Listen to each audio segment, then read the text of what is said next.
Hello hello hello दोस्तों, नमस्कार। Make it G online teaching platform में आप सभी का स्वागत है बच्चों। बच्चों, डीआरडीओ सेप्टम का आईटीआई रिलेटेड जितने भी ब्रांचेस थी बच्चों, जितने भी ट्रेड्स हैं, उनका रिजल्ट आ चुका है। एक हफ्ता लगभग हो गया है। आगे की रणनीति क्या है, आगे आप सभी को पता है बच्चों कि इसमें स्किल टेस्ट को क्वालिफाई करना जो है वो कंपलसरी है। मेरिट भले ही आपके जो आपके सीबीटी बेस्ड जो एग्जाम हुआ था उसके जो मार्क्स है उसके हिसाब से बनेगी, लेकिन बच्चों उसके साथ साथ आपको जो है स्किल टेस्ट को यहाँ पर क्वालिफाई करना जरूरी है।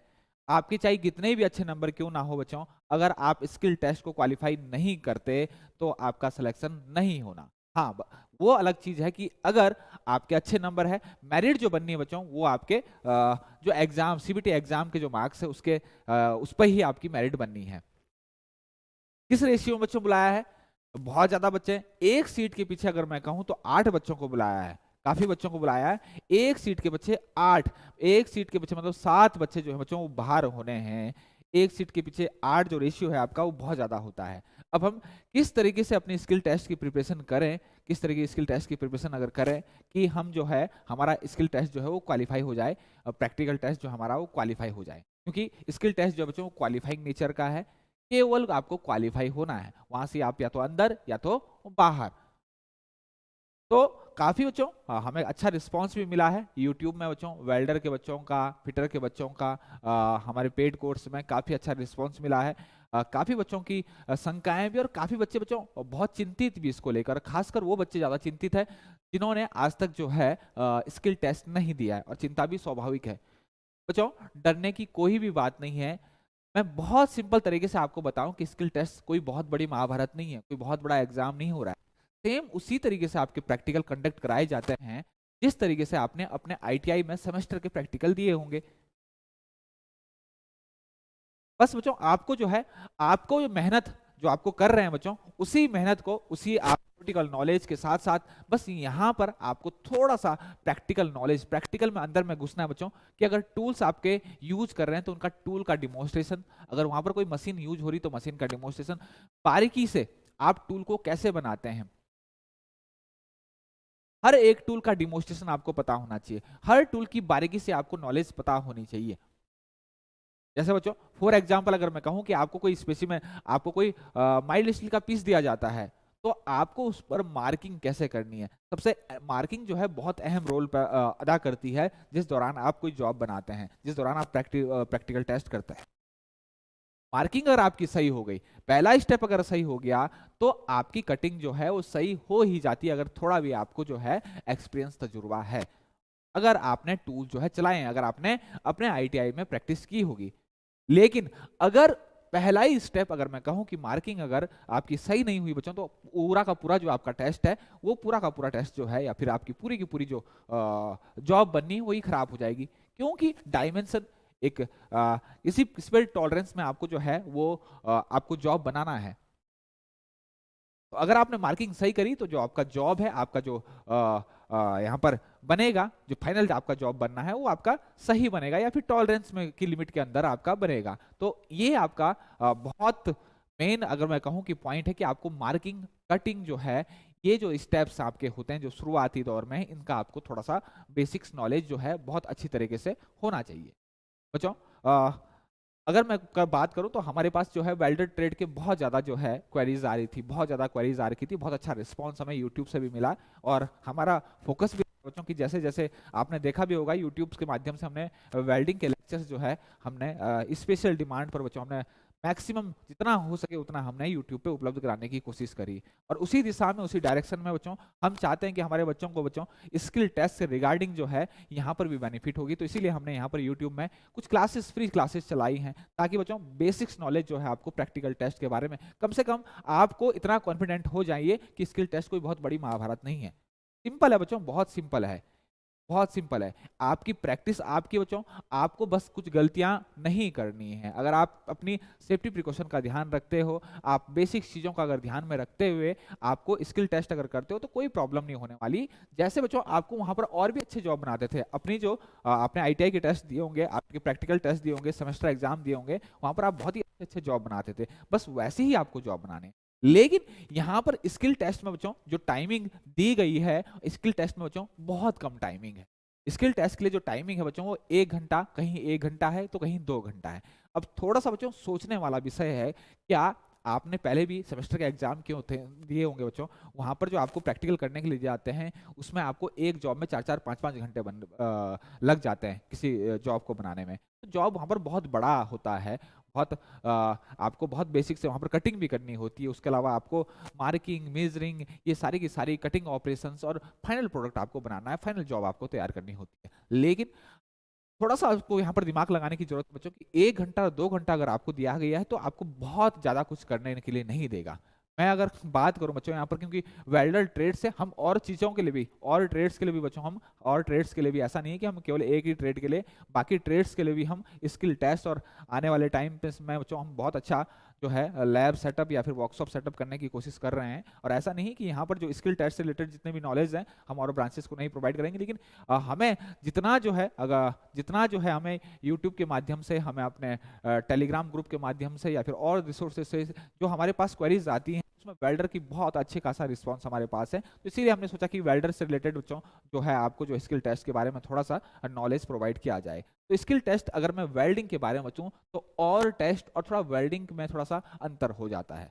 कि अगर मैं बात करूं बच्चों फिटर, अगर मैं बात करूं मशीनिस्ट, टर्नर, तो वहां पर आपको जॉब बनाना है, वहां पर बहुत सारी चीजें होती है। तो वहां पर, लेकिन यहाँ पर वेल्डर की अगर मैं बात करूं तो वेल्डर में आपको वेल्डिंग ज्वाइंट बनाने होते हैं, वेल्डिंग ज्वाइंट बनाने होते हैं। हो सकता है आपको वेल्डिंग, आपको कटिंग करनी हो, आपको कटिंग भी करने के लिए दे सकता है, आपको वेल्डिंग बनाने के लिए भी दे सकता है।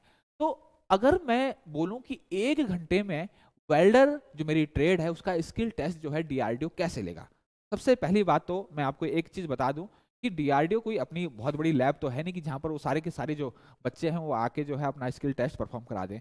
वो आपके किसी ITI में या फिर अपने वो कोई आसपास जो है ITI या फिर गवर्नमेंट संस्थान उनको हायर करता है ये स्किल टेस्ट को परफॉर्म करवाने के लिए। अब कैसे करवाएंगे, तो बच्चों वहां पर ऐसा भी नहीं कि आपको अगर वेल्डर ट्रेड है तो बहुत सारी आपको कोई बहुत हार्ड वेल्डिंग वो देगा। सिंपल भी अगर मैं बात करूं बच्चों तो 2 वेल्डिंग की अगर मैं बात करूं, अगर मैं वेल्डर ट्रेड की अगर मैं बात करूं यहाँ पर इसकी, अगर मैं वेल्डर की बात करूं यहाँ पर वेल्डर, तो वेल्डर ट्रेड की अगर मैं बात करूं तो एक चीज आप बांध लीजिए कि वेल्डर ट्रेड में 2 वेल्डिंग सेटअप पे तो आप बहुत अच्छे से, आपको नॉलेज होना बहुत जरूरी है। एक है आपका electric arc welding, electric arc welding, और एक है बच्चों आपका गैस वेल्डिंग, गैस वेल्डिंग। और इसमें भी सबसे ज्यादा एक्सपेरिमेंट जो परफॉर्म करने के लिए दिया सकता है वो आपका इलेक्ट्रिक आर्क वेल्डिंग हो सकता है। इसी के साथ अगर मैं बात करूं बच्चों, इसी के साथ अगर मैं यहां पर करूं तो इसमें एक टिग मिग भी आ जाती है, टिग मिग भी आती है। लेकिन मैक्सिमम जो चांस होते हैं आपके, मैक्सिमम जो अवेलेबिलिटी भी होनी चाहिए वो आपकी टिग होती है। और टिग आपकी दोनों आजकल AC DC दोनों जो है आजकल बहुत छोटी सी हर जगह उपलब्ध है। लेकिन इससे भी अगर मैं पहले अगर बोलूं तो सबसे ज्यादा जो चांस आपके बनते हैं वो इलेक्ट्रिक आर्क वेल्डिंग पे, अगर वो आपको एक्सपेरिमेंट या फिर आपको प्रैक्टिकल परफॉर्म करने के लिए बोलते हैं। अब 1 घंटे में बच्चों, 1 घंटे में आप कितना प्रैक्टिकल कर पाते हैं 1 घंटे में यहाँ पर, क्योंकि DRDO जो प्रैक्टिकल आप परफॉर्म करोगे उसको रिटर्न में भी लिखना होगा, उसके जो प्रोसीजर आपने किया है उसको डिमोन्स्ट्रेशन, उसका प्रैक्टिकल फॉर्म अगर मैं कहूँ तो रिटर्न फॉर्म में उसको आपको लिखना भी होता है, कि जैसे आप आज तक भी लिखते आए हैं अपने ITI कॉलेजेस में। ITI कॉलेज में आप क्या करते थे, जब आप पहले एक्सपेरिमेंट करते थे, आप एक्सपेरिमेंट करते थे, आप प्रैक्टिकल करते थे, परफॉर्म करते थे, फिर उस प्रैक्टिकल को आप राइट अप करते थे। उसमें आपको एम क्या दिया गया है, आपको टास्क क्या दिया गया है, उसके बाद आपको भाई मटेरियल रिक्वायरमेंट क्या है, उस जॉब को उस बनाने के लिए उसको रिक्वायरमेंट क्या है। आपको माइल्ड स्टील की प्लेट मिली, उसका डायमेंशन लिखना बहुत जरूरी है, डायमेंशन उसका लिखना बहुत जरूरी है। इसके अलावा इसके बाद क्या आपका स्टेप हो सकता है, इसके बाद आ सकता है कि tools and equipment requirement, tools and equipment requirement की टूल्स और आपके जो है, चाहे वो टूल्स है, इक्विपमेंट है, गैस मैं आपका बोलूँ इलेक्ट्रिक आर्क वेल्डिंग बोलूँ या फिर गैस वेल्डिंग है, इसमें क्या क्या टूल्स की रिक्वायरमेंट है, ये आपको वहां पर जो है वो राइट अप लिखना पड़ना करता है। और इस पर जो सेटअप है, चाहे इलेक्ट्रिक आर्क वेल्डिंग की अगर मैं बात करूं, चाहे गैस वेल्डिंग की बात करूं, इसके सेटअप पर, सेटअप होता है बच्चों कि पूरी की पूरी मशीनरी, जो जो चीज इसमें यूज हो रही है, अगर गैस वेल्डिंग की बात करूं तो सिलेंडर से लेकर और ब्लो पाइप तक सारी की सारी चीजों को मिलाकर ये एक सेटअप बनता है जिससे हम वेल्डिंग करते हैं। या फिर मैं इलेक्ट्रिक आर्क वेल्डिंग की बात करूं तो ट्रांसफार्मर से लेकर आपका वेल्डिंग टॉर्च, वेल्डिंग इलेक्ट्रोड तक जितनी भी इन चीज़ों बीच में यहाँ पर सेटअप में आई, उसको मैं क्या बोलूँगा कि पूरा का पूरा ये वेल्डिंग का सेटअप है। तो वेल्डिंग सेटअप का, चाहे वो इलेक्ट्रिक आर्क हो चाहे गैस हो, इन सब का सेटअप का बच्चों आपको डिमोन्स्ट्रेशन बहुत अच्छी तरीके से आना चाहिए कि गैस ट्रांसफार्मर आपका क्या हो सकता है। क्योंकि ये मैं क्यों कह रहा हूँ कि क्योंकि बच्चों जो स्किल टेस्ट होता है ना, वो आपके बहुत अलग अलग तरीके से वो परफॉर्म कर सकता है। It will depend on number of candidate, ये डिपेंड करेगा आपका नंबर ऑफ कैंडिडेट कितने हैं। नंबर ऑफ कैंडिडेट अगर बहुत बहुत ज्यादा आपके हैं, रेशियो आपका बहुत ज्यादा है, तो हो सकता है वो आपको क्या बोले, वो आपको बीड, हो सकता है वो आपको कोई माइल्ड स्टील की प्लेट दे दे, डायमेंशन आपको उसमें दे दे, और वो बोले कि भाई इसमें बीड बनाओ। और वो बीड बनाने, जब आप बीड बनाएं तो वो बीड से वो एनालाइज करें कि आपका प्रैक्टिकल नॉलेज कितना है। या फिर हो सकता है कि जिस दौरान या हो सकता है ग्रुप्स में आपसे बुलाया जाए, ग्रुप में आपसे बुलाया और ग्रुप में जब आप वेल्डिंग कर रहे होंगे, उसी दौरान जो एग्जामिनर आए वो आपके, जिस दौरान आप प्रैक्टिकल कर रहे हैं उसी दौरान आपको एनालाइज करे, उसी दौरान वो क्वेश्चन पुट अप करे, उसी दौरान वो आपको देख के वो एनालाइज कर लेगा कि किसको जो है कितना प्रैक्टिकल नॉलेज है। या फिर उसी दौरान वो कुछ क्वेश्चन उससे रिगार्डिंग, वेल्डिंग से रिगार्डिंग आपसे पूछे। तो तरीके बहुत सारे हो सकते हैं। या फिर क्या हो सकता है कि पहले हो सके वो सबको जो है बीड बनाने के लिए दे दे, और बीड बनाने के, जब बीड बना के आए, और ये पूरा सुपरविजन में होगा, ये पूरा का पूरा, ऐसा नहीं कि किसी ने भी किसी की बीड बना दी, ये काम पूरा का पूरा जो सुपरविजन में हो सकता है, हो सकता है आप सीसीटीवी कैमरे की नजर में हो, लेकिन होगा पूरा का पूरा सुपरविजन में। तो हो सकता है कि आपको ग्रुप में बुलाएं या फिर 1 बाय 1 बुलाएं, और आपको जो प्रैक्टिकल आपने परफॉर्म किया या फिर उसने बीड बनाने के आपको दी या फिर कोई ज्वाइंट बनाने के लिए दिया, तो उसी दौरान जैसे आपका इंटरव्यू होता है, उसी दौरान वो आपकी बीड देखे और उसी दौरान कुछ क्वेश्चन पूछे। ये इंटरव्यू मेथड हो सकता है, तो कुल मिलाकर बहुत सारे मेथड है। इंटरव्यू मेथड है, डिमोन्स्ट्रेशन मेथड है कि भाई आप किसी वेल्डिंग के सेटअप का, आपको कोई बोले कि भाई ये वेल्डिंग सेटअप है, गैस वेल्डिंग का वेल्ड सेटअप है, इसको डिमोन्स्ट्रेशन करें, इसका डिमोन्स्ट्रेशन कीजिए, इसके बारे में बताइए। या फिर जो जो टास्क आपको दिया गया है वो ओरली आपको बताया जा सकता है कि आप ये ज्वाइंट कैसे बनाएंगे, ये ज्वाइंट आप कैसे तैयार करेंगे, या फिर गैस वेल्डिंग से इस ज्वाइंट को आप कैसे बनाएंगे, या फिर इलेक्ट्रिक आर्क वेल्डिंग से आप इसको कैसे बनाएंगे। ये सारी की सारी चीजें आपको पता होनी चाहिए स्टेप बाय स्टेप। तो इसी चीज को ओरली आप एग्जामिनर के सामने 1 बाय 1 अगर बताते हैं कि सर मेरा एम ये था, मटेरियल रिक्वायरमेंट ये थी, इसकी डायमेंशन सर ये थी, और टूल रिक्वायरमेंट या इक्विपमेंट रिक्वायरमेंट इन चीजें, ये चीजें यूज करी मैंने। अगर मैंने वेल्डिंग की जो रॉड है बच्चों, अगर मैं वेल्डिंग की रॉड अगर यूज कर रहा हूं तो मुझे उस वेल्डिंग रॉड का डेजिग्नेशन पता होना चाहिए। मुझे पता होना चाहिए कि उसकी जो थिकनेस, उसकी जो डायमीटर है, वेल्डिंग रॉड की डायमीटर वो कितनी है। भाई जब मुझे वेल्डिंग का रॉड का जो डायमीटर है वो किस पे डिपेंड करता है, वो डिपेंड करता है आपकी जिस मटेरियल, जिस थिकनेस को आपने वेल्ड करना है। जो जॉब है आपका, कितनी मोटी प्लेट को आपने जॉब करना, उस पर डिपेंड करेगा। तो कुल मिलाकर एक दूसरे पर ये चीजें डिपेंड करती है। सबसे पहली बात आपको थिकनेस पता होना चाहिए, थिकनेस के अनुसार आप वेल्डिंग रॉड चूज करोगे, उसके अनुसार आप वेल्डिंग करंट जो है वो डिसाइड करोगे कि ये वेल्डिंग करंट। आपको पता होना चाहिए कि जो वेल्डिंग ट्रांसफार्मर है उसमें वोल्टेज कितना है, कितने वोल्ट का, इसके अलावा कितना मैक्सिमम करंट जो है हम इस पे सेट कर सकते हैं।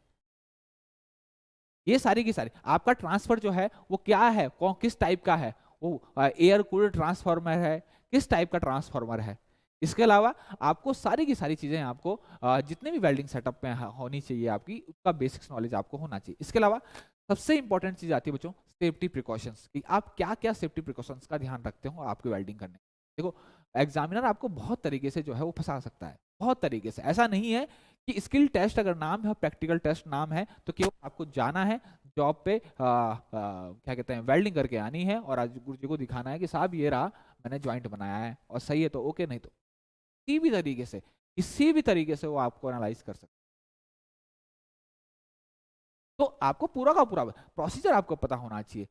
प्रोसीजर आपको पता होना चाहिए वन स्टेप बाय स्टेप, कि सबसे पहले आप क्या करेंगे। अगर आपके पास जॉब सबसे पहले आया, जॉब सबसे पहले सपोज आपके पास जॉब आया बच्चों, अब क्या आपने सबसे पहले क्या किया, आपने जॉब को देखा कि जॉब की सरफेस आपकी क्लीन है या नहीं।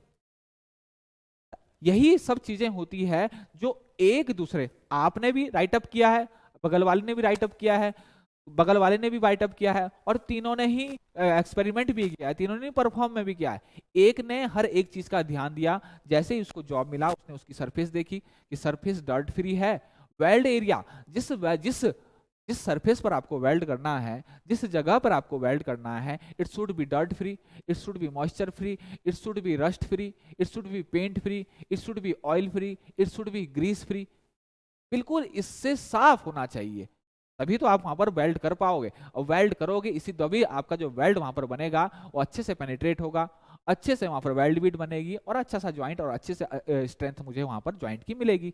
तो ये चीजें मुझे पता होना चाहिए कि मैं सबसे पहले जो जॉब है, मेरे को जॉब मिला है, उसकी सरफेस को मैं क्लीन करूंगा, उसको वेट एरिया को साफ करूंगा।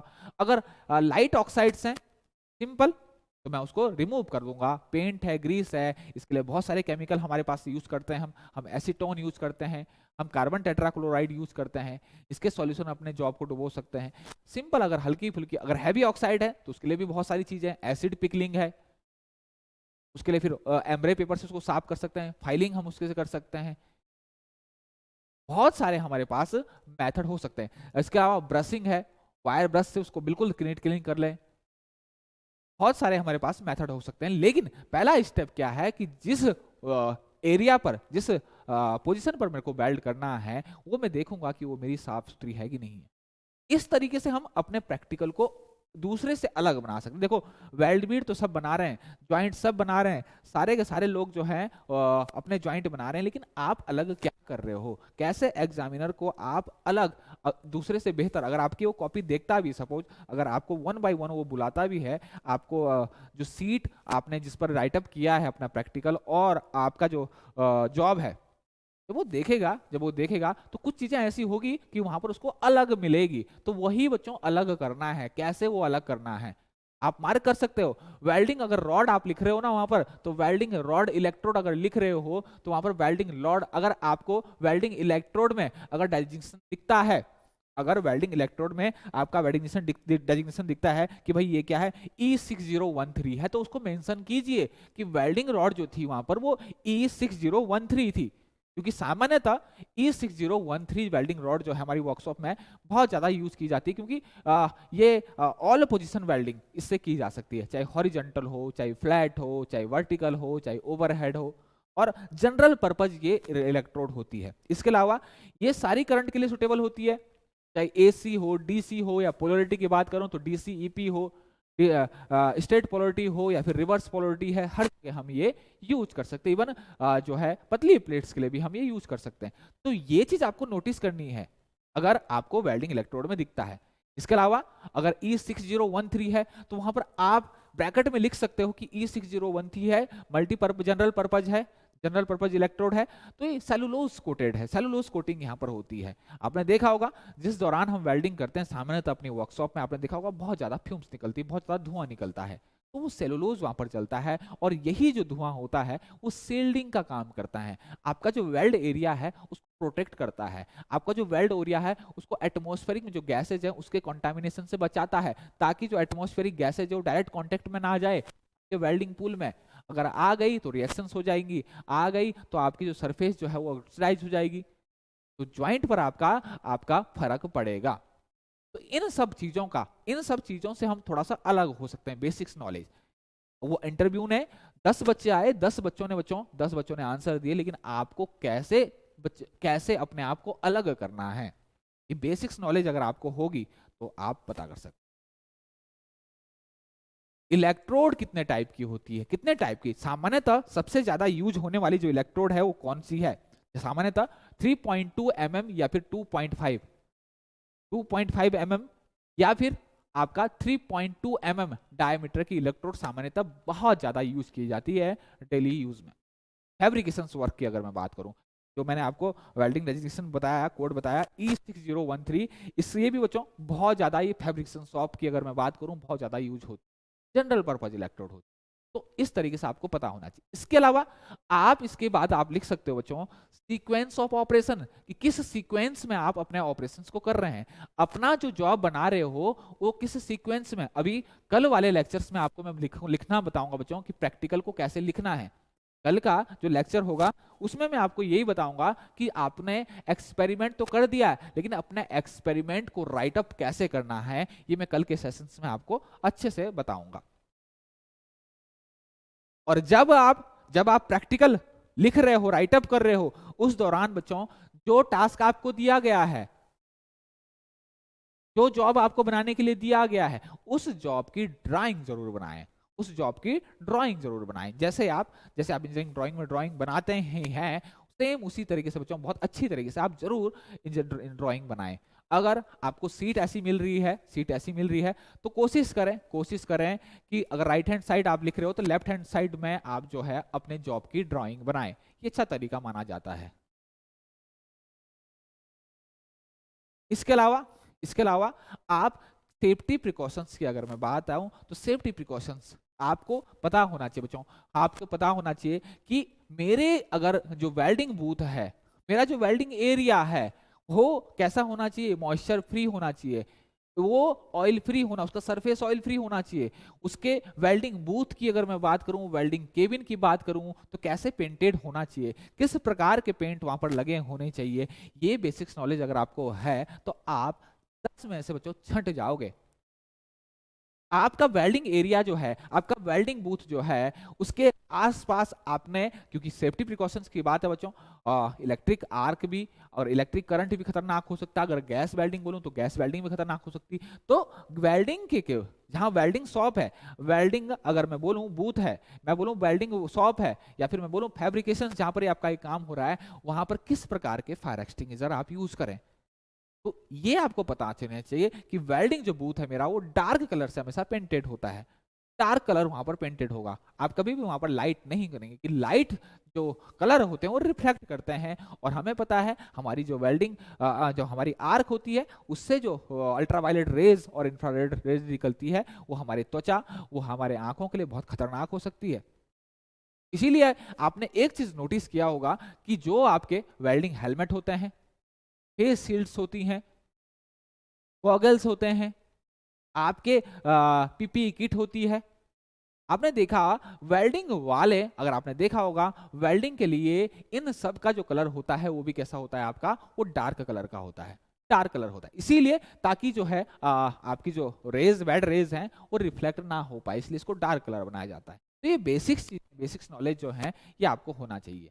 हम सब कुछ बताएंगे कि किस तरीके से आप पे क्वेश्चन कैसे पूछा जाएगा, क्वेश्चन कैसे पूछाएगा कि आपको ये जॉब बनाना है एज पर ड्राइंग आपको दी गई होगी, और हो सकता है ड्राइंग में आपको सिंबल के माध्यम से उसने बताया गया हो कि कहां पर आपको ज्वाइंट बनाना है, कौन सा ज्वाइंट बनाना है, कितने mm का वहां पर आपको वेल्ड साइज क्या रखना है। ये तमाम सारी चीजें जो है वेल्ड सिंबल से वो आपको दर्शा सकता है, और वेल्ड सिंबल हमने पढ़ा है।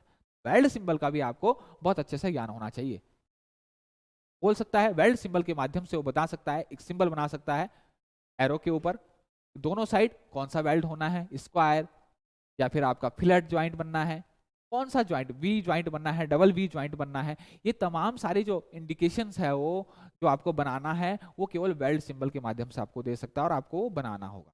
अगर आपने वेल्ड सिंबल अच्छे से समझ लिया तो आप जो ज्वाइंट वहां पर बनाएंगे वो अच्छे से बनेंगे।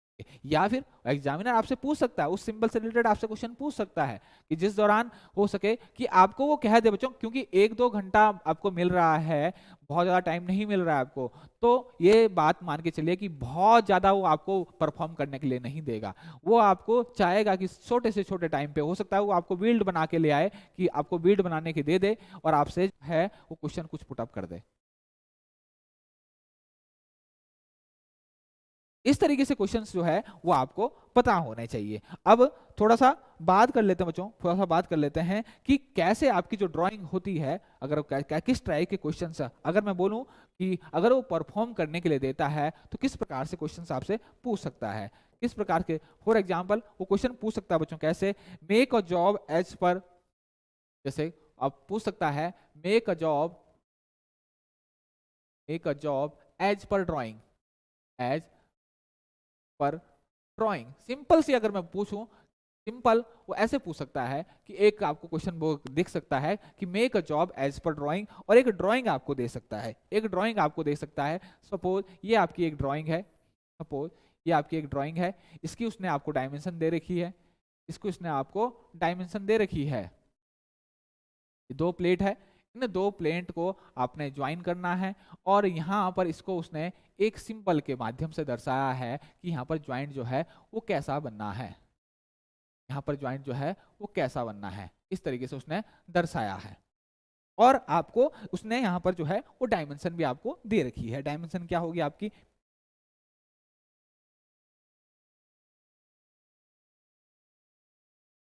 सपोज ने डायमेंशन दे रखी है। कभी भी आप ड्राइंग लिख में लिखें बच्चों, तो यहाँ पर आप जो है डायमेंशन यूनिट ना लिखें, आप नीचे ही लिखेंगे नोट, नोट लिखें all dimension are in mm, all dimensions are in mm, dimensions are in mm। यहाँ पर आपको हर बार mm लिखने की जरूरत नहीं है, इस प्रकार वो आपसे दे सकता।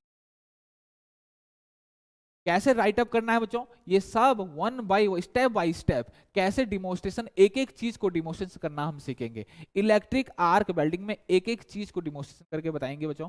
गैस वेल्डिंग को ऑपरेट करना हम बताएंगे कि गैस वेल्डिंग कैसे ऑपरेट करनी है आपको, ठीक। अगर आपको डिमोन्स्ट्रेशन, क्योंकि गैस वेल्डिंग सेटअप जो होता है ना थोड़ा सा खतरनाक होता है, गैस वेल्डिंग को ऑपरेट करना थोड़ा इतना आसान नहीं होता है, और आसान होता है अगर स्किल्स हैं आप, अदरवाइज मैं कहूँ एक्सपेरिमेंट करने के लिए जो है गैस वेल्डिंग को कभी भी एग्जामिनर नहीं देता है, क्योंकि थोड़ा सा उसका ऑपरेशन जो है थोड़ा सा रिस्की हो सकता है। तो आपसे अगर गैस वेल्डिंग के बारे में अगर वो पूछना भी चाहे तो कभी एक्सपेरिमेंट नहीं करवाएगा, वो करवाएगा आपसे क्या, वो करवाएगा बच्चों आपको उसका क्या डिमोन्स्ट्रेशन करने के लिए बोल सकता है कि आप गैस फ्लेम कैसे बनाएंगे।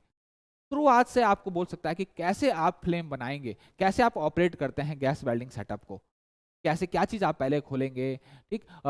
कैसे आप जो है ऑक्सीडाइजिंग फ्लेम बनाएंगे, या फिर सबसे पहले गैस वेल्डिंग को स्टार्ट करने से पहले, या गैस वेल्डिंग को सबसे पहले अगर हम स्टार्ट गैस वेल्डिंग को इग्नाइट करते हैं, जैसे ही हम स्पार्क प्लग स्पार्क से हम जैसे ही हम जो स्पार्क लाइटर होता है उससे हम जैसे इग्नाइट करते हैं, तो सबसे पहले जो फ्लेम बनने वाली जो फ्लेम है वो कौन सी फ्लेम होती है। उसके बाद हम क्या, किस चीज को किस चीज के रेगुलेट करके, किस गैस को रेगुलेट करके हम जो है वो न्यूट्रल फ्लेम बना सकते हैं।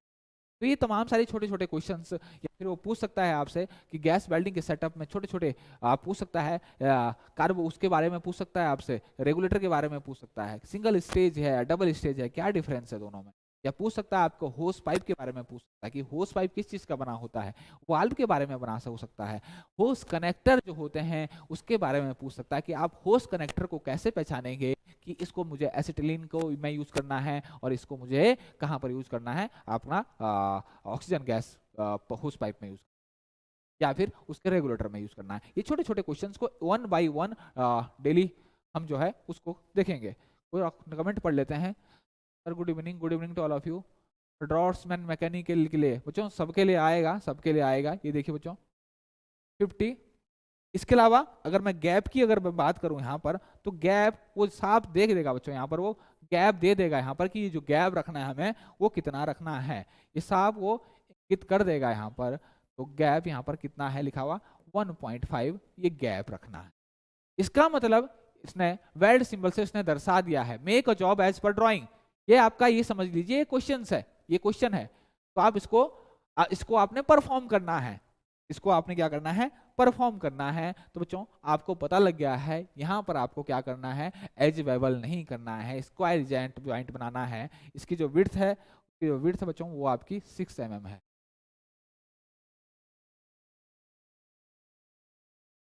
6 6। तो आपको यहाँ पर पता लग गया कि यहाँ पर आपको स्क्वायर ज्वाइंट बनाना है, एज को बेवल करने की जरूरत नहीं है। इसी प्रकार ये प्लेट है आपके पास, दो प्लेट है, कितनी 50/6, 6 इसकी आपकी क्या है, आपकी थिकनेस है, 6 क्या है, इसकी आपकी थिकनेस है। मैं बोलूंगा बच्चों 50/50 की भी हो सकती है, ठीक। आपकी ये इसकी जो डायमेंशन है ये आपकी कुछ भी हो सकती है, लेकिन मैं ये मान के चल रहा हूँ, लेकिन इसकी थिकनेस जो है वो कितनी है, 6 mm है। और 6 mm की थिकनेस के लिए बोल रहा है कि यहाँ पर जो है स्क्वायर ज्वाइंट बनाइए। तो स्क्वायर ज्वाइंट 5 mm से ऊपर है, 6 mm है, 5 mm के आसपास है। तो यहाँ पर हमने जो है ये क्या है बच्चों, ये 1.5 जो है वो क्या है आपका, इसको कहते हैं बच्चों हम ये इसको कहेंगे रूट गैप। इसको क्या कहेंगे, रूट गैप। और जब हम एज वेबल करते हैं, अगर हम कंप्लीट एज वेबल नहीं करते हैं, नीचे वाला पार्ट थोड़ा छोड़ देते हैं, उसको कहते हैं रूट फेस। ये थोड़ी छोटी चीजों को आपको पता होना चाहिए। तो इसी जॉब को जब आप वेल्ड बीड इस पर बनाएंगे, इस पर वेल्ड बीड बनाएंगे, मतलब इसको ज्वाइंट करेंगे, ज्वाइंट करने के बाद वेल्ड बीड बनाएंगे, उसी के बाद इसी प्रैक्टिकल को आप राइट अप करते हो। इसी प्रैक्टिकल को अगर आप राइट अप करते हो और यही चीज राइट अप करते हो, और यही चीज आपके ITI जब आपने करी होगी तो सेमेस्टर एग्जाम में यही चीज यहाँ पर होती है, यही चीज होती है कि इसी सेम जो आप कर रहे हो उसी को आपने क्या करना है, राइट अप करना है। तो सेम वही बच्चों, ऑब्जेक्ट मैं बोलूं, ऑब्जेक्ट क्या है या फिर एम क्या है, मैं करना क्या चाहता हूं, तो ये है हमें क्या करना है, हमें बट ज्वाइंट बनाना है। यहाँ पर क्या बनाना है, यहाँ पर बट ज्वाइंट, इतना हमें समझना है। यहाँ पर ज्वाइंट कौन सा बनाना है, बट ज्वाइंट, बट ज्वाइंट, ठीक। इसके अलावा अगर मैं बोलूं, आप यहाँ पर डायमेंशन भी लिख सकते हैं, ऑन इतने डायमेंशन की MS प्लेट पर। इसके अलावा सेकंड आपका क्या होता है, material required, material required. Material required क्या है, मटेरियल रिक्वायर्ड में आप क्या लिखेंगे, MS माइल्ड स्टील की प्लेट, MS प्लेट, ठीक। यहां पर आप इसका डायमेंशन जरूर लिखेंगे, डायमेंशन जरूर लिखेंगे। टू प्रिपेयर, ऑब्जेक्ट में क्या आएगा आपका, टू प्रिपेयर बट ज्वाइंट, यहां पर क्या बनाना है आपको, बट ज्वाइंट। इसके अलावा आप क्या लिखते हो उसके बाद, मटेरियल रिक्वायरमेंट के बाद आप क्या लिखते हैं, tool and equipment required, equipment required, equipment required. अब बच्चों हो सकता है वहां पर आपको, हो सकता है कि वहां पर आपको कटा हुआ जॉब मिले, लेकिन जब आप राइट अप करोगे, जब आप राइट अप करोगे उस दौरान आपको स्टेप बाय स्टेप लिखना है। तो उस दौरान जब आपको जॉब को कटिंग करनी है, हो सकता है आपको फाइलिंग भी करनी हो, ठीक, क्योंकि ऊपर से हो सकता है आपको, अगर उसमें हैवी ऑक्साइड्स है तो फाइल के माध्यम से आप उसको रिमूव करें, तो आपको सारी की सारी मार्किंग आपको इसमें करनी पड़ेगी, ठीक, कहाँ पर आपको वेल्ड बीड बनानी है। तो वो सारी की सारी चीजें जो है आप यहाँ पर लिखेंगे, tools and equipment required, tools भी लिखेंगे, ठीक। और इक्विपमेंट में आ जाएगा आपका वेल्डिंग सेटअप, वेल्डिंग सेटअप। और वेल्डिंग सेटअप की अगर मैं बात करता हूं तो वेल्डिंग सेटअप में सब कुछ आ जाएगा बच्चों, सब कुछ आ जाएगा, चाहे आपका ट्रांसफार्मर से लेकर आपका वेल्डिंग जो आपका इलेक्ट्रोड है, वेल्डिंग टॉर्च है, ये सारा का सारा आ जाएगा। आपका ट्रांसफार्मर, ट्रांसफार्मर जब आप लिखोगे उसके ब्रैकेट में आप जरूर लिखोगे कितना वोल्टेज और आपका एम्पियर, कितना एम्पियर जो है ये हाईएस्ट दे सकता है। इसके अलावा वेल्डिंग केबल्स, इसके अलावा आपका अर्थ क्लैंप, इसके अलावा वेल्डिंग इलेक्ट्रोड, ये सारी की सारी चीजें आप लिखे। अगर आप उसके स्पेसिफिकेशन जरूर लिखें, ट्रांसफार्मर है तो जरूर लिखें, welding electrode, welding electrode, welding electrode जो फिलर रॉड आप यूज करते हैं, फ्लक्स कोटेड यूज कर रहे हो, तो उसके ब्रैकेट में बच्चों अगर आपको वहां उसका डेजिग्नेशन उस पर छपा है तो वो लिखें, और बगल में या फिर कॉमा करके उसके डायमीटर को जरूर लिखें, ये डायमीटर है। ये चीज इंडिकेट करता है कि आप कितनी चीजें नोटिस कर रहे हो, कितना बेसिक्स नॉलेज आपको है। ये सारी वेल्डिंग सेटअप के बारे में आप सब कुछ लिखेंगे। कल हम डिटेल्स में जानेंगे बच्चों, स्टेप बाय स्टेप हम जानेंगे क्या क्या लैंग्वेज होनी चाहिए, कैसे कैसे हम लिखेंगे, ये सारी चीजें हम डिटेल में 1-1-2। इसके अलावा बच्चों आपका sequence of operation, sequence of operation 1 by 1, सबसे पहले हमने क्या किया, सीक्वेंस ऑफ ऑपरेशन। और सीक्वेंस ऑफ ऑपरेशन मतलब करने की विधि में कौन कौन से आपने प्रक्रिया, कौन कौन सी प्रोसेस आपने करी। हो सकता है आपने सबसे पहले कटिंग करी हो, ठीक, उसके बाद हो सकता है आपने फाइलिंग करी हो, फाइलिंग करने के बाद हो सकता है आपने एज प्रिपरेशन करी हो, यहाँ पर आप नहीं कर रहे हैं। इसके अलावा उसके बाद आप वेल्डिंग कर सकते हैं। उसके बाद आप वेल्डिंग करने के बाद आप क्या करते हैं, उसको कूलिंग करेंगे। उसके बाद आप क्या करेंगे, उसका क्या कहते हैं, उससे जो है स्लैग रिमूव करेंगे, चिपिंग। तो प्रोसेस कौन सी हो जाएगी आपकी, चिपिंग, चिपिंग हैमर से। उसके बाद आपकी फिनिशिंग। तो ये सारे के सारे सीक्वेंस ऑफ ऑपरेशंस आप लिखेंगे। उसके बाद आप प्रोसीजर लिखेंगे, प्रोसीजर कैसे कैसे आपने करें, और हो सके तो महाभारत की तरह ना लिखें, इसे स्टेप बाय स्टेप जरूर लिखें। और ज्यादा नहीं, 7 8 मैक्सिमम 10 स्टेप में जो है ये चीज आप खत्म कर दें।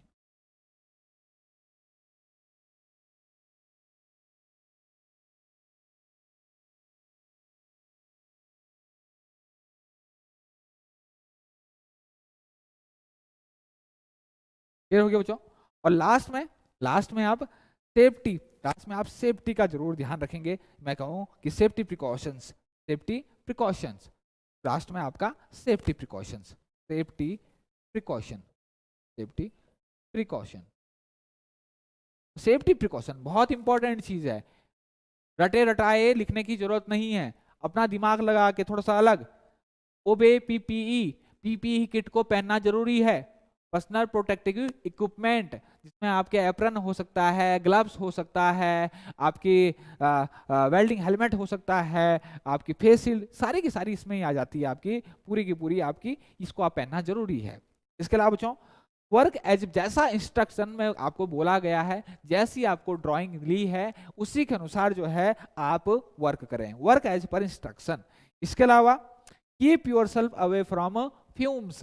जो आपको पता है बच्चों, यहाँ पर अगर मैं बात कर रहा हूँ, अगर यहाँ पर इलेक्ट्रोड की अगर मैं बात करूँ, अगर सेलुलोज कोटिंग वाली इलेक्ट्रोड हम यूज करते हैं, यहाँ पर सेलुलोज कोटेड इलेक्ट्रोड यूज करते हैं, तो उसमें बहुत ज्यादा फ्यूम निकलती है। तो अपने आप को बच्चों वहां पर फ्यूम से दूर रखें। इसके अलावा check welding cable properly, electric arc welding अगर कर रहे हैं आप, या फिर आप welding cable, electric arc welding कर रहे हैं, तो उसकी वेल्डिंग केबल जो है वो प्रॉपर्ली चेक कर लें कि कहीं से आपकी कटी तो नहीं है। ये सारी की सारी आप चीजें चेक कर लीजिए। इसके अलावा यदि अगर आप गैस वेल्डिंग अगर यूज कर रहे हैं बच्चों, तो आप होस पाइप को, होस पाइप जनरली आपकी 3 लेयर में बने होते हैं, 3 लेयर में। अभी जब हम कल आने वाले लेक्चर्स जो हैं, अभी हम हो सकता है कि एक हफ्ते हम आपके रिस्पॉन्स के ऊपर बात डिपेंड करेगा कि आप लोग जो है कितना इसको जो है इंजॉय करते हैं, कितनी आपकी डिमांड है। जिस हिसाब से आप कमेंट करेंगे बच्चों क्या क्या चीज़ इसमें होनी चाहिए, उसी हिसाब से हम इसको कंटिन्यू करेंगे। बट ये डिपेंड करेगा आपके इंटरेस्ट से कि आप कितना इंटरेस्ट में बनाते हो। तो डेली हम इससे रिलेटेड जो है गैस वेल्डिंग सेटअप और डिमोन्स्ट्रेशन, उसका एक एक चीज़ का, एक एक पार्ट्स का हम करने की कोशिश करेंगे। कटिंग कैसे करनी है, गैस कटिंग और गैस वेल्डिंग में क्या डिफरेंस है, क्या क्या ध्यान हमें उसमें रखना है, ये सारी की सारी चीज़ें। इलेक्ट्रिक आर्क वेल्डिंग में है कैसे हमें किन किन वेरिएबल्स का हमें ख्याल रखना है, ये सब चीज़ें जो हम कंटिन्यू करते रहेंगे। क्लियर हो गया। इसके अलावा बच्चों क्या क्या कि वेल्डिंग केबल्स या फिर होस पाइप्स जो जनरली 3 लेयर में बने होते हैं, उसमें कट हम देखेंगे। ये सारे के सारे हम कट नोटिस करेंगे। अगर कट अगर है तो उसको प्रॉपर्ली जो है हम उसको सही करेंगे या फिर हम उसको रिप्लेस कर देंगे। इसके अलावा इंश्योर करेंगे हम कि जो आपका जॉब है, आपका वर्क पीस है, it should be free from oil, grease, paint and dirt. अलावा सबसे इंपॉर्टेंट चीज आती है वेंटिलेशन का बहुत ख्याल रखेंगे बच्चों, क्योंकि यहाँ पर जो है बहुत सारी चीजें हैं, फ्यूम्स निकलती, गैसेस निकलती हैं यहाँ पर, और जो बहुत खतरनाक हो सकती है। इसीलिए प्रॉपर वेंटिलेशन, जहाँ पर आप वेल्डिंग कर रहे हो वहाँ पर आपको प्रॉपर वेंटिलेशन होना जरूरी है। ठीक, और कोशिश करें कि वेल्डिंग जो बूथ है आपका वो डार्क कलर से पेंटेड हो। तो ऐसी इंफॉर्मेशन, ऐसी ही स्किल टेस्ट से रिलेटेड बच्चों हम नए नए सेशंस लेके आएंगे कि कैसे इसको लिखना है, कैसे राइट अप करना है, किस प्रकार से क्वेश्चन आपसे वो पुट अप कर सकता है। तो वो सारी की सारी चीज़ें जो है बहुत शॉर्ट में हम हर वेल्डिंग के साथ, आर्क वेल्डिंग के डिटेल्स में, उसके सेटअप के साथ उसमें क्या क्या क्वेश्चन पुट अप कर सकता है। इसके अलावा गैस वेल्डिंग के सेटअप में उसको कैसे ऑपरेट करना है, क्या सबसे पहले सब कौन सी गैस फ्लेम बनती है, तो सबसे पहले अगर स्टार्टिंग अगर हमें फ्लेम बनानी है, सबसे पहले अगर हमें ऑपरेट करना है तो सबसे पहले हम कौन सा वाल्व खोलेंगे, अगर हमें बंद करना है अपना सेटअप या फिर अपनी वेल्डिंग प्रोसेस को, तो कौन सा वाल्व हम सबसे पहले बंद करेंगे। ये छोटी छोटी चीज़ें हैं, ये छोटी छोटी जानकारियाँ जो बच्चों ये हम आने वाले लेक्चर्स में जो है वो डिस्कस करेंगे। तो आपके इंटरेस्ट पे डिपेंड करेगा बच्चों, ये आपके इंटरेस्ट पे डिपेंड करेगा। अगर आप कमेंट बॉक्स में जरूर अपने जो है व्यू जरूर दें कि सर क्या किस तरीके से जो है अगर आप इंटरेस्टेड हो तभी जो है हम इस तरह की क्लासेस जो है वो कंटिन्यू रखेंगे। It will depend on your interest totally. अगर आपका रिस्पॉन्स आएगा, आपका कमेंट आएंगे, आपका जैसे कि वेल्डर की बच्चों बहुत क्वेरीज आ रही थी, अब वेल्डर के बच्चों ने बहुत अच्छा रिस्पॉन्स भी दिया है, तो उसी पर ही बच्चों ने डिपेंड करेगा और ये क्लास हमें कंटिन्यू उसी पर हम जो है आपके व्यूज पे, आपके इंटरेस्ट पे हम ये कंटिन्यू रखेंगे। ओके बच्चों, थैंक यू।